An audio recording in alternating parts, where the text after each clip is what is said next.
Welcome to Never Rewrite. I'm Isaac Askew. And I'm Jeffrey Sherman. And today we're joined by Dan Hon, the CEO of Very Little Gravitas, a mostly government consultancy. Dan has been the consultant on many government turnaround projects. He's also keynoted events on government contracting and software. And he's here to talk about rewriting government software, or not, as the case may be. Dan, welcome to the show. Thank you so much for coming. Yeah, thanks for inviting me. So we got your name and information from a Wired article that came out a couple weeks ago, where the DOGE people have decided they're proposing that they're going to rewrite all of the Social Security software from COBOL to Java. Actually, I'm not sure it said Java. From COBOL to something new. A modern language. Yeah, a modern language. Something newer than COBOL. Yeah, well, their lack of specificity lends great credence to their plans. Right. But they're going to use AI, so I guess it doesn't matter. It'll all... Yeah, sure. And I believe you said that something to the effect of jumping straight in like this is a great way to start if you want to fail. Yeah, pretty much. I mean, I think... So the journalist got in touch with me and we had something like a 1 hour long conversation because she wanted some context behind the tip that McKenna had gotten about this rewrite. And the story that she was relaying was that there was something like a proposal going around to rewrite the core business logic, to rewrite the business logic of Social Security, whatever that is. Right. And then to do it inside of 3 months, to essentially turn it off, whatever it is, and then to take all of that business logic and then rewrite it in something newer. And I think we can probably infer, given the people involved, that would be something newer and trendier than COBOL.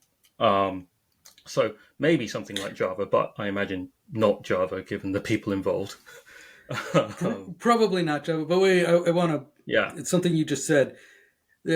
Turn it off, because that didn't make it into the Wired article. Is the plan that they would actually turn off the Social Security platform for 3 months and then... That is what I've heard. I noticed that didn't make it into the Wired article, so I don't know if they'd managed to source it or to back it up, enough. But I remember because I was on vacation at the time, and I kind of stepped out for lunch. I stepped out during lunch for this call, and then by the time I got back, my wife was saying, "So how did the call go?" And I'm like, "Well, sounds like someone wants to turn it off and then turn it on again, and rewrite it inside of 3 months, and it'll be a shit show, or it'll be the kind of Isaac was talking about this when we had a brief chat ahead of this podcast, and I think I remember saying, because McKenna was like asking, well, what's the risk going to be if they try and do this inside of 3 months? I said, well, it depends on how much you don't want to do Social Security. Like, I think we all know that you can get whatever done in 3 months if you scope it down enough, right? So it's okay. Well, if you want to replicate the entire system, we know that there are ways of doing that, right? You make sure that you've got all the test coverage, and then you can run it side by side and so on. And creating new tests and making sure that you've got test coverage is just a good thing to do anyway. And it's something that I'm sure that the teams there are already doing or already have on their roadmap. They're probably under-resourced and running late, or they might even have vendors that aren't good enough to do it. But I think we know that there are ways of approaching something like this. But when it comes down to it, I think it's more a case of, well, who do you not care about getting benefits by the time you hit 3 months? Because if you don't care about like 5% of people getting it, 10% of people getting it, or if you just want to turn it around and say, right, we're going to concentrate on, the slam dunk cases, right? So we'll say 30% of people we're absolutely sure, we can just run them through and there's nothing else that we need to do. Then maybe you might be able to do that. But if you've turned the rest of it off, and if you've got no way, and you probably all have experienced this, if you don't really have a good way to extricate that, because everything is probably, it's accreted over however many decades, right? Right. I mean, this is still, I think I saw that's using a government created database technology from like the 70s. Governments created databases for this, right? This is the birth of the administrative state. This is the birth of like mass, tens of millions of people bureaucracy. So it's almost as if, the technology and the software had to be created to run these programs in the first place. It's a little bit like, in the reading that I've done about EHRs, about electronic health record systems, like some of the databases that, like MUMPS, I think was a research database at a university hospital that was created for billing, and then that turned into either one of Epic or Cerner's products. So it's like they run on mainframes because they were the only computers that you could have that could do this type of processing at this type of scale, and then the rest of the industry changed around them. So I think that the big thing for me, and when I said that sure, you can get whatever done in 3 months if you scope it down, I think the big thing that's different about DOGE is that you've got someone in a leadership position who's willing to just say fuck it to the current requirements, right? And to say we're actually doing something different. We want to do something that does social security, right? But they're going to effectively redefine what the requirements are. And they have the chance, because I think they just don't give any, they don't have any fucks to give, right? I think they're in a position where if you were trying to do something like a modernization or a legacy replacement, a legacy modernization, right, you'd normally have a whole bunch of users saying, oh, it has to do exactly this. We can't go live without X, Y, Z. And you've got people in leadership. You've got like basically the president saying, no, we don't. Right. That is one of the traps in a rewrite situation. Yeah. You don't want to rewrite it and get the same thing out of it. Ideally, you want something better, right? You want something different. And that then becomes this big conflict between, you're going to rewrite it, but you have to get the same answer, which negates the purpose of rewriting it in the first place.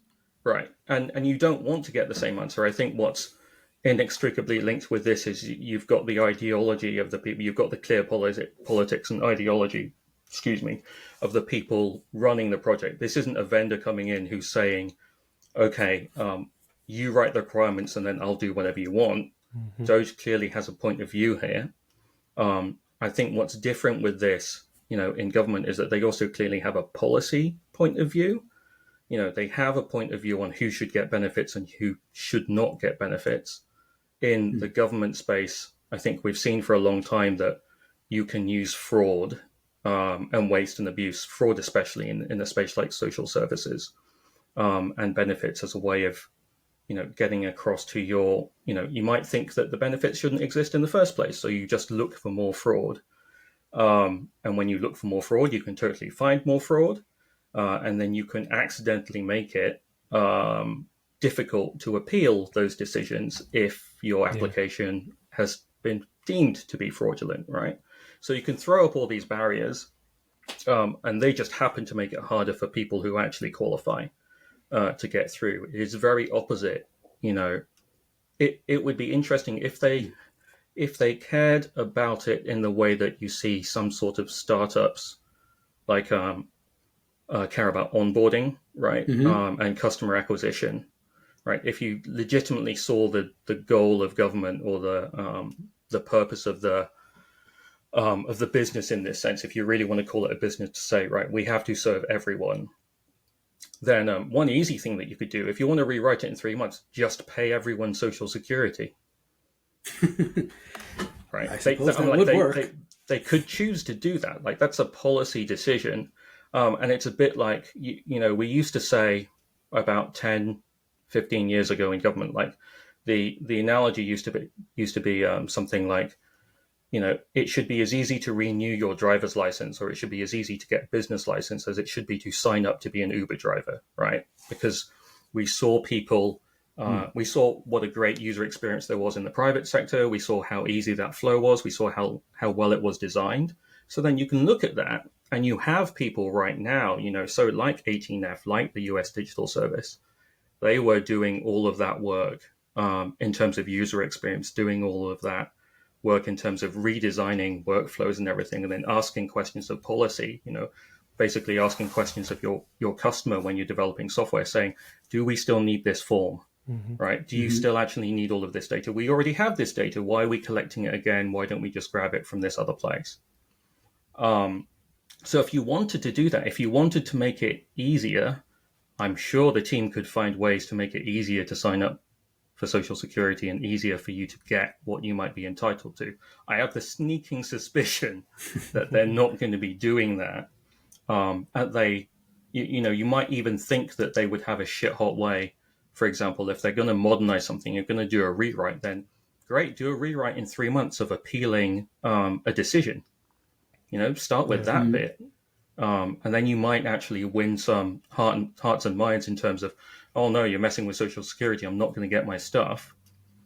Well, if you started with something, if you started, with that scope smaller, saying, okay, right, we want a super great experience for, if there's been a mistake, or if you need to update your address, right, or anything like that, I'd be like, fantastic. You do that in 3 months, that's brilliant.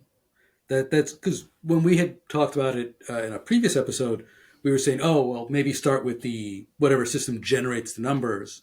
Right. Because then if there's a problem, you've got 65 years to correct it. Right. Before you have to pay out. So that's low risk. But I really like that. No, go with something that would impact the users now. Make the appeal process better. Right. That would be huge. Yeah, I love that. Yeah, especially when you've got a situation where you've got you've got people turning up in town hall saying, "Don't mess with my Social Security." But what if they went back and they said, "Okay, but what if we made it not more efficient, right? Not if they were saying, okay, well, it costs too much to run, but what if they said, okay, well, you're right. It isn't efficient in the way that you can update your information. It isn't efficient in the way that you can do all these things. We actually want to make it serve you better." And I bet that they could do it, with a small, smart, super experienced team. I bet that you could do that faster than, a massive stuffed consultancy than, if you've got CGI in, or if you've got Deloitte in, or anything like that. I do believe if you've got like a smaller team of people, you can get a lot of work done.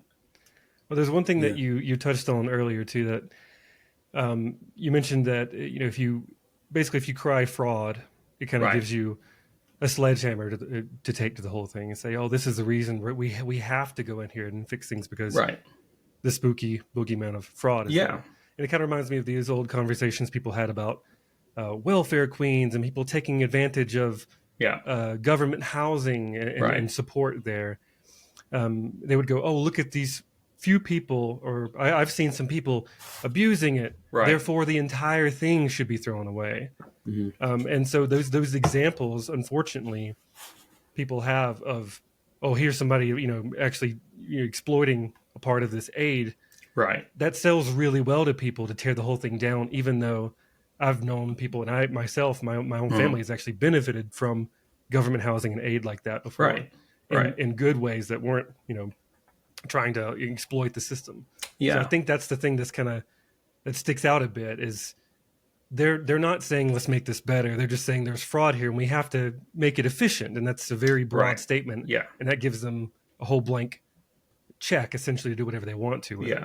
And I think that's like an interesting lens when you look at modernization or rewrite projects in general, because it essentially goes to, well, what are you prioritizing in your product management, or what are you prioritizing in your roadmap or your backlog? Right? It's essentially, the equivalent of what's the business decision that we're making here. And that's not, that from my point of view informs technology decisions. You might have some fundamental, architecture decisions that you might need to make. But ultimately, I think one of the issues is, well, what are we actually building this for? What is this for? Because you can take the same fraud argument, right? And then I don't go to Target and I don't go to Walgreens anymore because all the stuff is locked up because someone's told a story that people are stealing too much stuff from the stores. And you don't have to do that, but that's one way of saying, okay, well, fraud is the most important thing going on here, and we've got to kind of go all out on that. And it's, I don't think anyone is saying, and I don't think if you asked anyone, Social Security is a great system, and it works. But I think if we had a more sophisticated conversation about it, which I think is starting to come out now, people are starting to say, I think there's more awareness that, COBOL sticks around. A, it it works. And I think this is probably one of the things that you talk about is why would you want to, what are the reasons to rewrite something that has essentially been rock solid for decades? Right. Yep. That has been tested, you know? Yeah, we couldn't come up with a scenario where it made economic sense because government doesn't pay developers rock star salaries. It No, pays them solid salaries, and it caters to people who want to stick around. So you exactly. could Yeah. teach them COBOL. Right. That's it's not hard. And it's not like you don't have a code base to teach them. And I think that kind of, starting to talk about that code base, starting to talk about the complexity there, because the COBOL, that business logic is the attempt to put into code all of this legislation, all of these regulations, and I think, I'm definitely the kind of person who I used to be a lawyer as well. So whenever anyone talks about blockchain or Web3 or smart contracts or anything like that, I'm like, that's not how the world works. You will be screwed and you won't like it one day if you're in a smart contract and you get locked in, because you will be locked in and there's no wiggle room about it. The whole art of it is, well, we have this ambiguous legislation, right? So how are we going to implement it? And we've got to make decisions around implementing it. What do we do when it conflicts with something else? A go-to story that I've got is when I worked on a modernization project in California for Medicaid, which was run by the Department for Healthcare Services. So that runs other stuff like Medi-Cal and things like that, along with, I think that's where the WIC program, the Women, Infants and Children assistance program is run. And the story that they told me, the team running that particular application, I think it was the Medicaid Management Information System. So overall, a giant, mainframe system. Yes, it's running on COBOL. I think they had minimal automated testing or anything like that. So it was still the equivalent of the 3-ring binder, run your manual tests and so on. I've never actually seen that in person, but I can imagine. I think these days it's the page that you keep looking for in Confluence or something like that, right? Exactly. In the badly maintained Confluence wiki. And they would tell a story where, they would, you'd have your update to the system and then essentially the run would fall over. The run would stop because it turned out that there was a conflict in the way that they implemented the legislation, right? The way that they implemented the rules of the program, which the people writing the rules of the program didn't even realize at the time. It's once you try to encode those rules, into the business logic and then run them, then it's like, oh, wait, these conflict. Which in a way is actually really cool because then you've got like a bug checker, essentially. You've got a really long lead time, but it's like, oh, right, this is our CI/CD for how law works. The thing falls over when we try to compile it. But I think one of the points there is you don't get to understand that. If you're going to use AI, if they say that they're going to use AI and you've got a big enough context window, you use RAG or whatever, and you throw the entire code base in. I think I made a throwaway comment about this on Blue Sky. It's like, well, that might be fine, but what you might need as well, if you're going to try and do it, is throw in all the regulations and throw in all the legislation as well. Because if you believed that would work, then I would also ask that to start writing my tests. Mm-hmm. Yeah, I would definitely. Oh wait, I would always start with tests on anything that I was going to change that I didn't know how it worked. Right. Even if I did think I know how it worked, I would still start with the test and then change it.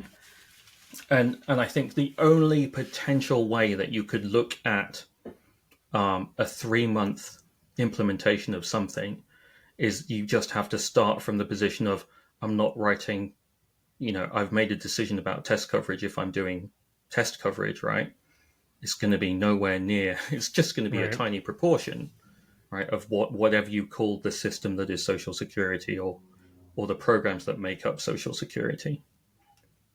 Yeah, the 3-month turnaround. I think in last episode we were basically just saying, or my guess was that either you pick a tiny piece of it and say, we rewrote Social Security. Here's how we did it, and it's just like a tiny little It'll be the website for Social Security. Yeah, and then say there's a success, or just claim success and don't really show any proof. You didn't actually rewrite anything. You couldn't succeed at it, but that doesn't stop people from just claiming, yeah, we did it. We totally did it in 3 months, and everything's perfect now. You know what? And if they cared, for example, if Elon cared about fraud in the same way that he claims that he would make the Twitter ranking algorithm or recommendation, he'd make it open source on GitHub, and he kind of made it open source, but he didn't make, for example, the equivalent of the weights. So here's the ranking algorithm or the recommendation engine, but we're not actually going to tell you what goes into it or how that works in the first place. If they did care about transparency, if they did care about also reducing fraud, then you would also put the code for whatever you're writing inside of 3 months and make that open, because you might believe that more eyes would make any bugs there or make any holes there shallow. But again, that is true. I'm not entirely sure that's the kind of thing that they would do. I do know that that's the stuff that. Sorry, I think I broke up.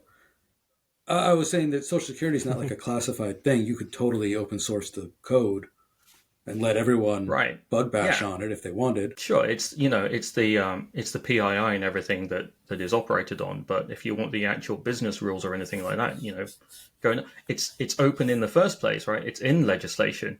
Ideally, people should be able to understand it as easily and openly as possible. There's an argument that you could make that, making the code that runs Social Security open would be a legitimately transformative thing for government to do. It'd be to the extent that we're seeing regulators make those decisions as well. It's like, okay, well, if you're going to use code in some way to make a decision about whether someone gets parole or not, then from society's point of view, we're actually interested in how you make that decision. But I realize we're kind of getting away more and more from the technical, and then more into we're on more interesting problems than fraud. Well, not fraud. The claim of we're going to rewrite it in 3 months. Yeah. And I wonder what you guys think about this because when the rumor came up about, okay, well, what if they're going to write it in Java, and then a bunch of people felt like they were laughing at them, like, oh no, you're going from COBOL to Java. Java's still super old. I'm still kind of, and it's been around for a while, and it's pretty rock solid, and you've got a variety of sources of enterprise support for it. It's really, really strongly typed. It's not particularly developer friendly in terms of how verbose it is, but it works, and you've got a whole bunch of compile time checks that you might not have with something else. I think the other end of it would be if someone nuts was like, right, we'll do it in Rust or we'll do it in Go, when it doesn't appear that there's, I'd be like, I don't really understand what the point is there.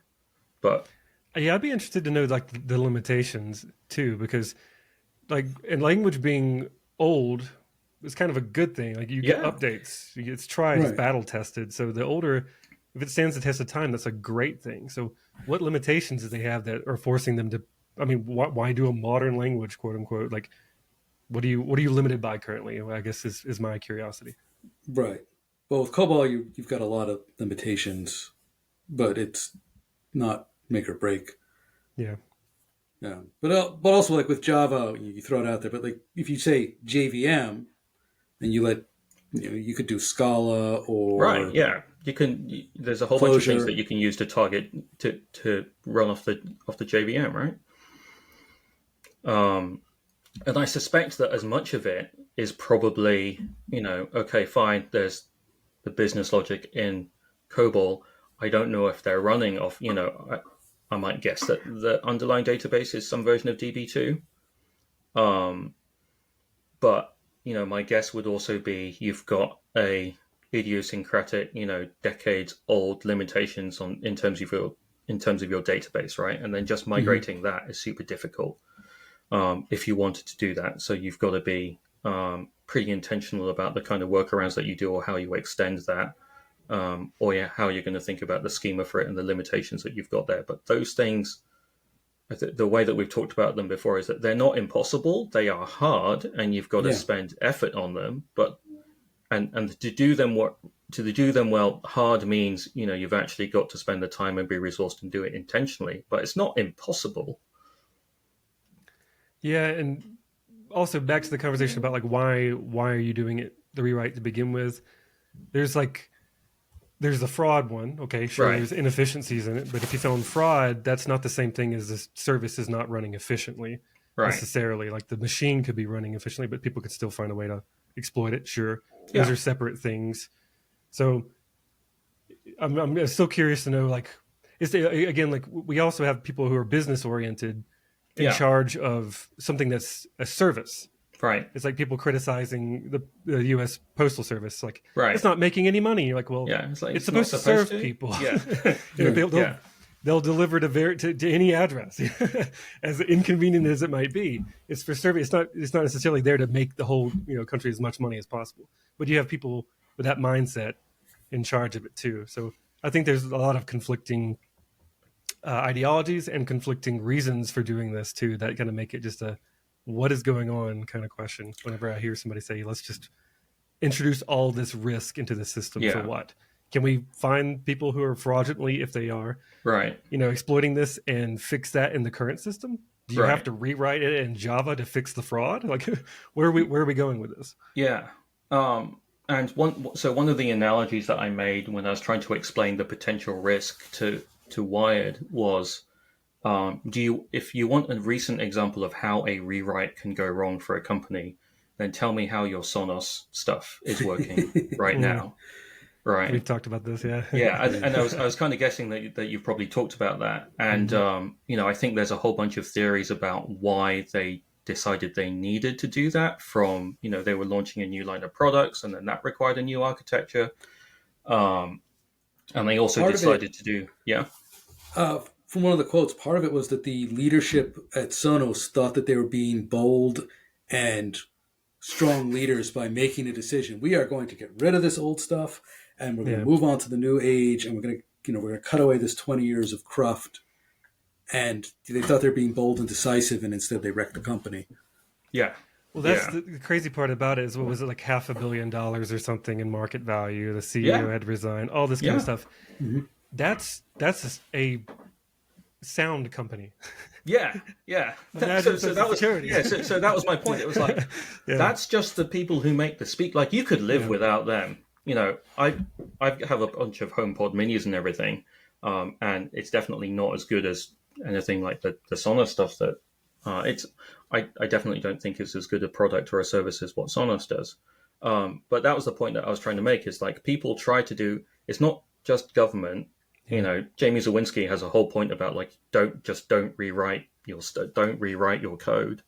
I was saying, if you want to give like a really good example that your readers probably have experience with, it's ask them how their Sonos stuff is doing. Yeah. Right now. And because, again, it took them a whole bunch of time. From what I understand, they'd been working on it for years. Anyway. 4 years, I think. Right. So that's not a 3-month thing. And again, it was still scoped down. Right. So when it launched, it still didn't do a whole bunch of stuff that people were used to. It still doesn't do a bunch of that stuff now. And the developers knew it, and they were overridden. Right. Yeah. And the only, so I hadn't heard the story about, okay, well, it's leadership and it's our job to make difficult decisions, and we're going to, I think there's a bit of a cult in Silicon Valley about, like, we're going to make hard decisions, like get rid of the headphone jack. It's like, well, you're not Apple. You don't have an entire ecosystem where if you get rid of the headphone jack, you also have the phone that everyone wants, and everyone's just going to have to deal with it. Yeah. And how many people have that Apple VR thing, right? I mean, they fail all the time. Yeah, it's like, okay, you made that bold decision. It's like, well, okay, but did you understand that the decision that you were making was, that's the strategic advantage to your business or your company isn't the fact that you've got speakers. It's the fact that the speakers work with the software. It's like you're a software business as much as you are a hardware business. Mm-hmm. And people only care if they can listen to their music. That's one of the questions that runs in my mind with the Social Security stuff, to bring it back. Like, outside of the government, we see Social Security, it's a pension program, right? You They Yeah. Right. charge dues via taxes. They pay you back out. But the people who traditionally hate Social Security, they view it as a taxation system, which has this problem of then giving rebates and giving the Right. taxes back, with the Right. potential of losing tax money in the end. Right. And with this whole rewrite, I'm like, I wonder if that's the thing that they want to fix. Is this, well, in 5 years or so, Social Security is supposed to start losing money, but the government's going to have to pitch in to make up a Yeah. shortfall. Yeah, but my understanding, I'm an immigrant. My understanding is that that's the deal. They're calling Social Security a Ponzi scheme, right? So we have to keep paying into it because the people who are paying into it now are paying for the people who are getting out of it now. So you have to keep paying into it to ensure that the future payouts work for everyone. And I'm kind of like, well, that's a societal decision, Yeah. and that's okay. Right? It's not, we voted for that in terms of legislation. No one has wanted to repeal it or anything. If there happen to be a small number of people who seem to think that they have paid into Social Security and they would essentially just like to withdraw it now from the account and say, right, take backsies. I want everything back that I put in. I don't want it to go towards contributing to anyone else. Then let's actually run on that. Someone should run on that. That's a Good luck. when it comes down to it, then that's your that's the kind of business decision that's inextricably linked from a product decision. You're deciding what your product does. I saw one. I think it was a reference to a leaked conversation where they were saying, Social Security can't be that complicated. It's equivalent to a it's equivalent to a mid-sized bank, right? And then someone was pointing out mid-sized banks don't run the number of transactions, the volume of transactions that Social Security does every single night. Like Yeah. it's big. You might be able to compare it to a mid-sized bank in some other cases, but unlike a bank, like you guys are saying, Social Security doesn't have a choice. It has to serve everyone. It has every single customer. And that's the thing I think about scope. And that's also, I think the thing about, rewriting and legacy modernization is hard no matter where you do it, right?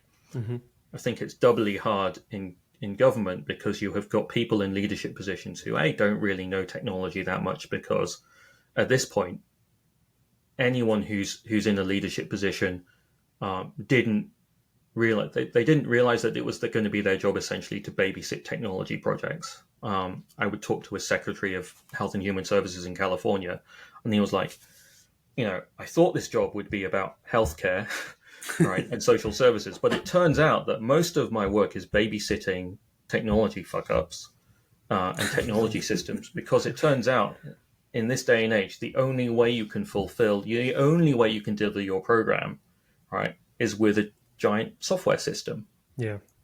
So you end up having to manage that. And the problem with, Sonos can make a decision and then they get hit in the stock market, and it's, they can feel like they're making a bold decision and say, right, we're going to cut these features. But in government, you're going to have every single stakeholder saying, I don't want you to cut those features. And it is, we know how political things get in the business environment. We know what business politics get like. I was working on a $500 million modernization, effectively a rewrite of the child welfare information system in California. And there's 50 counties in California. So you've got every single one of them as a customer that you have to listen to, in some cases by law that you have to listen to. And then you've got that disparity between the tiniest county in California and you've got LA County on the other end. So then now you have to make roadmap decisions, right? We would always say to them, well, you can't do everything at once. You can't tell everyone that you're going to get everything at once. You have to prioritize, and you're going to have to make, this is the difficult decision. You're going to have to make the decision. Are you going to tell LA County that they have to wait? Do LA County have something over you? Do you find that, do you find that sweet spot where you find something that the smaller county needs that LA County is also happy with, and you've got to do that entire thing with wins. I know where the 3 months come from, because you've got 3 months to win people's trust. They've been waiting forever to get better software or stuff that works. They've always been let down by every attempt to either provide new stuff, or every time they're sold something new and say, "Great, we've got this great new system." It's like, yeah, but it's not. In a lot of ways, it's not as good. Like, yes, it does some things that the old one didn't do, but in a lot of ways, it just isn't as good. Yes. All right. Any other thoughts? Yeah, I think we should wrap it up. Thank you so much, Dan. If people want to get in touch with you or learn more, or come knocking at your door with government projects, because that's how that works. Honestly, these days I'm as open to private sector stuff as I am government. I kind of fell into all the government stuff with an accidental public service thing. I was asked to provide some feedback on the procurement for that new child welfare system in California, and essentially my report was, well, this is fucked up. You're going to have to do this. You're going to have to do this a different way if you do this a giant waterfall, giant. And you don't break it up into smaller pieces. But I want to have you back on to talk about that, because that sounds awesome. That does sound like a great. We have a fuck up Friday episode every now and then where we talk about a great fuck up. But the best way to get in touch with me is at my website for my company, which is at verylittlegravitas.com. And there should be Calendly links there as well. So if anyone wants to chat, I love chatting to people. I talk a lot.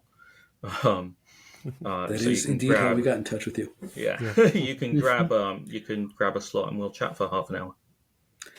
Awesome. Thank you so much, Dan. I'm Jeffrey Sherman. That's Dan Hon, and I'm Isaac Askew. Thanks very much.